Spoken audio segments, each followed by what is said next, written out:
الفيديو بتاعنا النهاردة عن الفراخ المشوية بطريقة وتتبيلة تحفة تحفة، هتدمنوها طول حياتكم. بس لسه أول ما نبدأ الفيديو، طبعا قبل ما نبتدي حبايبي لسه بيشوفوا القناة لأول مرة، يا ريت تشتركوا في القناة وتفعلوا زر الجرس عشان يوصلكوا كل جديد من وصفاتي، واللايك الجميل منكم اللي بيرفع الفيديو على اليوتيوب. يلا بينا نشوف الفيديو. اللهم صل وسلم وبارك على سيدنا محمد وعلى آله وصحبه وسلم. أهلا بكم حبايبي، عاملين إيه؟ يا رب تكونوا بخير وصحة وعافية. النهاردة هنعمل فراخ مشوية هتدمنوها من جمالها وطعمها الجميل. طبعا عندي المكونات بتاعتي الفراخ أي كمية انتوا عايزينها.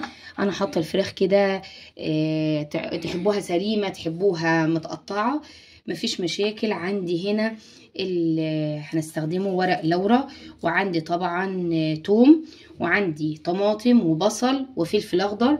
عايزه فلفل حار اعمليه، مش عايزه مفيش مشاكل. عندي التوابل بتاعتي ملح وفلفل اسود، والتوابل بتاعتي الجميله اللي بعملها اللي هي توليفه كده التوابل.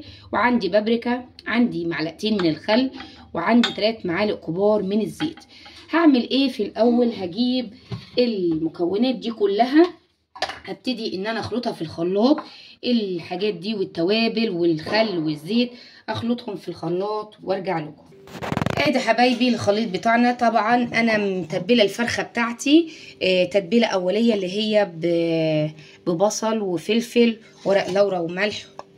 هبدا بقى وفلفل اسود. هبدا بقى ان انا اجيب الصينيه اللي انا هعمل فيها، هبتدي انزل بسم الله الرحمن الرحيم.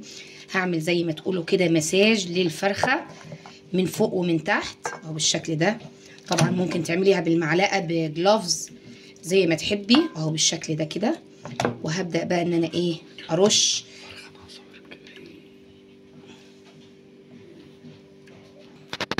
ادي كده. ما نهدرش طبعا في اي حاجه، دنيا غلا ده يعلمكم التدبير. هبدا ان انا الفرخه بالطريقه دي اسيبها شويه، يعني قد ساعتين كده، وبعد كده هحطها في الفرن من غير اي ميه. هتحطيها لغايه ما تستوي وارجع لكم. وادي حبايبي الفراخ بتاعتنا بعد ما طلعت من الفرن، الصوص بتاعها تحفه جميل جدا. هبدا بقى ان انا عملت شويه رز حبه وحبه. هبدا ان انا احط الرز كده واحط الفراخ معاها وشويه صوص ونشوف مع بعض شكله.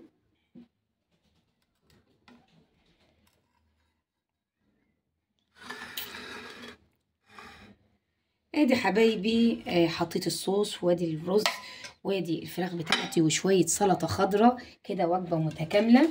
اتمنى تعجبكم الطريقه وتنفذوها. ما تنسونيش في اللايك والشير والسبسكرايب. بحبكم في الله، مع السلامه.